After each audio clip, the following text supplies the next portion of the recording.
Ramón Lobo, ¿cómo estás? Muy buenos días, ¿qué tal? Muy bien, además te veo fantástico, lo he dicho antes. Sí, la verdad es que se nota. Oye, vas a Nueva York y te pones a tono, porque todo esto es para el viaje, ¿no? Claro, es para que me vean, para que los amigos de Trump no me detengan. ¿Pero con qué intenciones vas tú a Nueva York? Porque... Con intenciones de descansar, disfrutar la ciudad y de ir a la ópera, que me encanta. Sí, pero para eso no hace falta perder 15 kilos.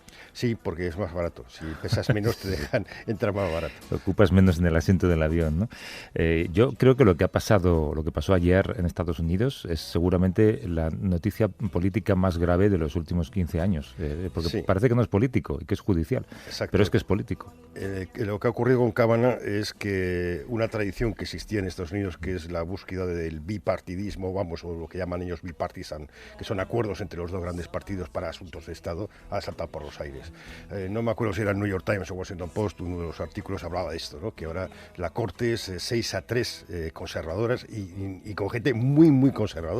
Claro, como Kavanaugh, ¿no? Y lo que pasaba, y como dice Sonia Sotomayor, que es la jueza nombrada por Obama para el Tribunal Supremo, hasta ahora el Tribunal Supremo estaba por encima de la política, ya no lo está. Ahora el Tribunal Supremo es un órgano político que se va a mover por una ideología conservadora. Y lo que esto significa es que todo lo que podamos pensar que tenga que ver con derechos de los homosexuales, con derechos civiles, con el derecho al aborto, con derechos de las mujeres, con el derecho o el no derecho a llevar armas, todo esto va a empeorar. Sí. Desde nuestro punto de vista. Fíjate que nosotros queríamos siempre parecernos a Estados Unidos en las partes buenas, pues Estados Unidos tiene partes buenas y partes menos buenas. Resulta que se está pareciendo a nosotros, a la ocupación de la justicia, con los partidos políticos y jugando un poco para que luego haya jueces que no vean másteres y ese tipo de cosas. Y para mí lo más triste es lo que hemos escuchado, no solamente que Trump lo venda como una victoria política, sino que la gente de repente delante de él aplauda el hecho de que un tipo sobre el que pesan esas acusaciones va a estar presidiendo esa corte y votando conservador en los próximos, tiene 53 años, así que seguramente en los próximos 30 como mínimo, porque esta gente se retira a los 80 y pico. Y después él, cuando los hearings, perdió un poco los papeles y arremetió contra los demócratas como si fuera un republicano.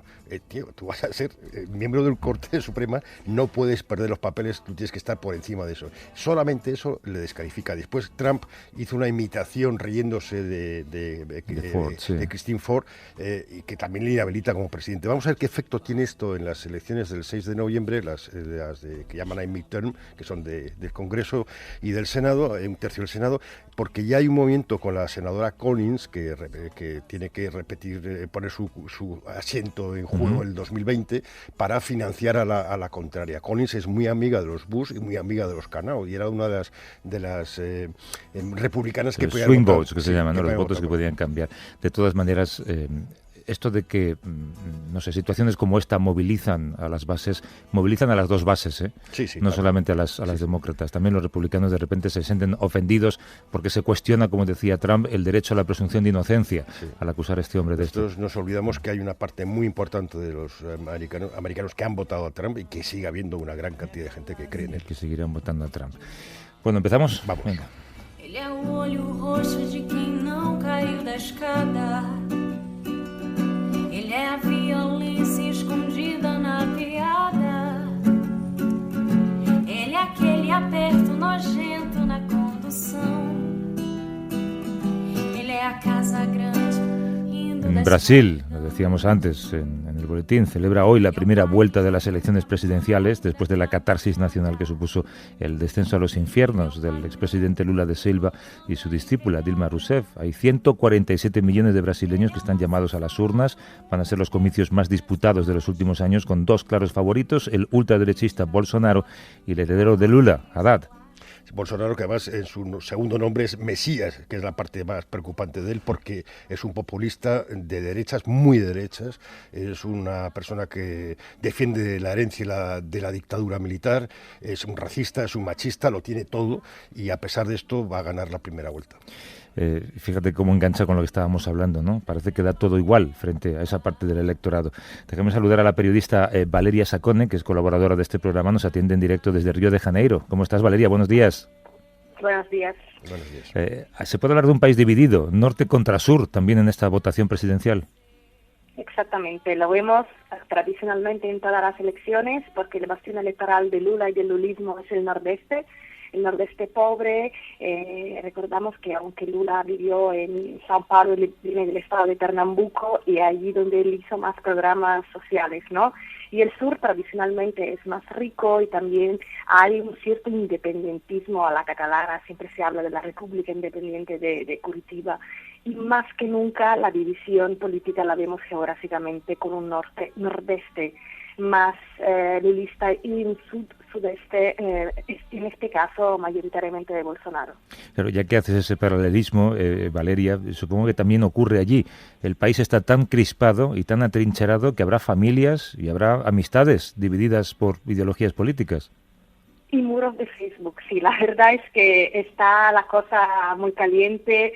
Hay miembros de familia, de personas que yo conozco que no se hablan. Sobre todo hay casos de personas LGBT que están siendo prácticamente hostigados.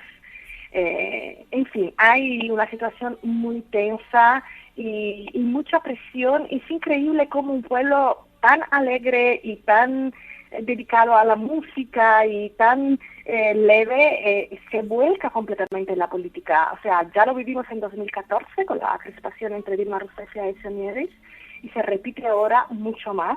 Todo el mundo dice que nunca había vivido unas elecciones tan crispadas, y todo el mundo habla de política. Fernando Haddad, que es el que puede quedar segundo y la gran esperanza de ganarle en la segunda vuelta a finales de octubre, si es que la hay, tiene dos problemas. Uno, que es profesor y que no tiene un discurso que llegue a la gente, y después que Lula, al estar ahí jugando hasta el último minuto si se presentaba o no, no le ha dejado espacio para hacer una campaña. Pero él pasó de 2% creo que era en abril, ahora está en el veintitantos. ¿Tú crees que este hombre tiene posibilidades de derrotarle a Bolsonaro? Es muy difícil hablar, eso si lo supiese sería una mujer rica, pero lo que está claro es que habrá segundo turno, todo apunta, aunque hay algunos politólogos que dicen que puede resolverse todo dentro de pocas horas. Lo más probable es que haya segundo turno, segunda vuelta, y nadie sabe lo que va a pasar. Lo que sí sabemos es que van a ser 3 semanas de fuertes enfrentamientos. Hace poco entrevisté a Gleisi Hoffmann, que es la jefa del Partido de los Trabajadores, la persona que ha visitado más a Lula en estos meses de encarcelamiento, y cuando le preguntamos si no pensaba que Haddad iba a ser un poco el chico de los recados de Lula, ella negó y dijo: no, se trata de un proyecto que tenemos de país y todos jugamos en la misma liga y todos estamos juntos en el mismo juego. Lo que está claro es que Haddad es muy odiado en la ciudad de la que fue alcalde, y es la ciudad donde está todo el poder económico, la ciudad que le ha entregado el poder a Bolsonaro ya. Entonces, está muy difícil. Pero lo que pasa, Valeria, es que gane o pierda Bolsonaro ya deja una herencia maléfica. Hay un 32% de la población que apoya sus valores, entre ellos pues el fin de la cuota racial, prohibir la educación de género en las escuelas. Bueno, está casi también ensalzar el nazismo en algunos casos, o decir que el nazismo es de izquierdas, como pretendió decir hace poco, ¿no? Eso ya está ahí. El país, digamos que ha abrazado el populismo, igual que ha ocurrido en otros lugares del mundo.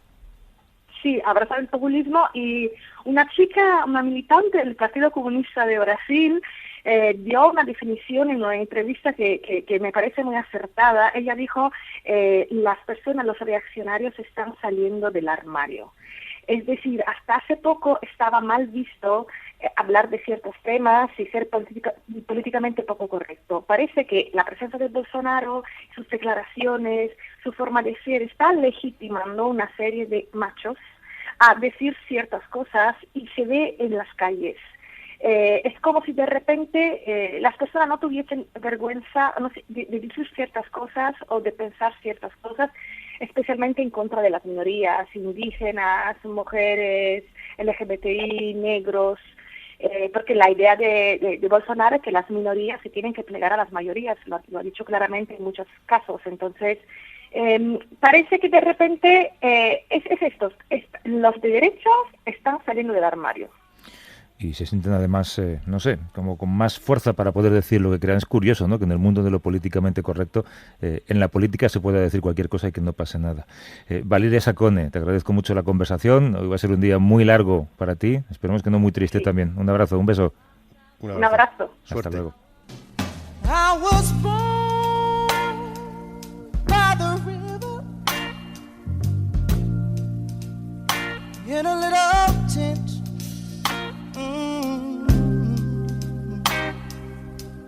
Like the river I've been running ever since. It's been a long... En Indonesia sigue subiendo el número de víctimas, cada día hablamos de más. Hace un par de días las autoridades decían que ya son más de 1.500. El número de heridos asciende a más de 2.500, miles de personas sepultadas bajo el barro. Ahora escuchabas, Ramón, en el boletín, Haití, terremoto de casi 6 grados, una decena de heridos, sabe Dios qué daños. El problema es que hemos aprendido del tsunami del 2005, 2004, Navidades de 2004, que hemos aprendido. Por ejemplo, una de las cosas que se hizo fue las costas se llenaron de boyas que ayudaban a detectar el tsunami, pero esto no ha funcionado. Indonesia se gastó como 100 millones de dólares, la mayoría de ellas no han funcionado, no sirven, y lo que el país ejemplar en todo esto es Japón, que ha invertido no solo en todas estas tecnologías como Estados Unidos y Europa, sino que ha invertido sobre todo en la educación. Que la gente, cuando haya un terremoto en zonas así, donde se producen maremotos, lo que tiene que hacer es inmediatamente salir hacia buscar sitios altos, porque el terremoto es el aviso, no hay que esperar a que suenen las alarmas. Y aquí, bueno, pues se repiten las desgracias. Los terremotos y los maremotos y demás afectan sobre todo a zonas muy pobres, donde no hay estructuras para resistir este tipo de cosas. El miércoles pasado había una crónica de Javier Espinosa en El Mundo que decía que el olor a muerte es insoportable, una crónica magnífica. Hay muchos países en el mundo proclives a catástrofes naturales, pero si hacemos un repaso de las medidas de prevención, ninguno de esos países aprobaría el examen. Queríamos hablar con Paula San Pedro, que es responsable de presión política en Oxfam Intermón. ¿Cómo estás, Paula? Buenos días. Hola, buenos días. Buenos días. Que, por cierto, me encanta el nombre de tu cargo, responsable de presión política. Sí, pues eso es justo lo que hacemos. Más allá de la respuesta a corto plazo que damos todas las organizaciones, este tipo de roles lo que hacen es presionar un cambio de políticas, que al final es fundamental para que haya un cambio estructural. Es intentar que la gente aprenda las lecciones a partir de los hechos. En el caso de Indonesia, ¿aprendió algo ese país del tsunami de 2004? Sí, la verdad es que no solamente Indonesia, sino que la comunidad internacional fue un hito que ha marcado cómo se han respondido y cómo se están respondiendo actualmente a este tipo de desastres naturales. Es verdad que todavía quedan muchas cosas para aprender y como estabais diciendo, no ha sido un buen ejemplo en este caso el terremoto por otras muchas razones, pero sí que creó un punto de inflexión. ¿Qué errores se siguen cometiendo? ¿En qué se ha vuelto a fallar? Bueno, uno de los más llamativos y que todavía no ha habido una explicación de las fuentes oficiales es por qué no funcionó el sistema de teléfonos por el cual te avisan que hay una alerta de tsunami, por tanto tienes que salir, como decíais, de esa zona costera. Por ejemplo, estaba celebrando una fiesta en una playa y claro, ahí pues alcanzó el tsunami a miles de personas que estaban ahí porque el sistema no funcionó. Es que al parecer, en este caso, el terremoto y el tsunami pasaron solo 5 minutos o 6 minutos o algo así. Incluso aunque funcionaran los satélites, no da tiempo que la información suba, baje y llegue a las personas. Por eso decía que Japón se han dedicado mucho esfuerzo en educar a la gente que el terremoto es el aviso. Cuando hay un terremoto, por ejemplo en Haití o el que pasó en Indonesia, hay una avalancha de ayuda. ¿Cómo se procesa esa avalancha de ayuda y se selecciona lo que es prioridad y lo que no? Bueno, lo que estos países, además son países de renta media, tienen ya la capacidad y las estructuras oficiales para poder coordinar ellos mismos la respuesta. Ellos entonces deciden dónde están las prioridades, dónde se tiene que ir, y después a partir de esas necesidades es cuando el gobierno puede prever que necesita ayuda internacional o no. Una vez que necesita ayuda internacional, la comunidad internacional llega al país y se coordina a través de Naciones Unidas. Es decir, es el país junto con Naciones Unidas quien coordinan toda la ayuda. Pero es posible que ese país reclame una ayuda determinada y que rechace otra que no le hace falta. No, lo que hacen ahí es hacer un análisis de necesidades, cuánta gente necesita ayuda, qué tipo de ayuda se necesita, y después Naciones Unidas coordina con sus agencias y con el resto de donantes y de organizaciones como Oxfam dónde tiene que llegar, hasta dónde, de qué se necesita en el corto plazo, qué medidas se van a necesitar en el largo plazo y en el medio plazo. O sea que de alguna manera, y eso sí que fue gracias al tsunami, todo este tipo de ayuda empieza a coordinarse de mejor manera, porque antes es verdad que había un gran número de actores, todos dando en ciertos lugares, dejando un gran vacío en otros lugares, y esto por lo menos se ha mejorado mucho. Pues bueno, por lo menos una buena noticia. Paula San Pedro, responsable de presión política de Oxfam Intermón. Gracias, Paula. Muchas gracias. Muchas gracias Hasta a luego. vosotros. Hasta luego. Cuando se cierra una puerta, siempre se abre una ventana. Hay que tomársela con ganas, sabiendo que el que no llora no mama. Hombre, está bien, la rima. ¿Qué es esto? Esto es La Pegatina, es una canción que se llama Lloverá y lloveré. Acuérdate de Bob Dylan, acuérdate de Pablo Guerrero de Tiene que llover, pues eso, que lo veamos. Te veo como muy hortelano. No, y muy combativo, estoy cada vez más combativo, es la edad. Ah, vale, te referías a política. Sí, claro.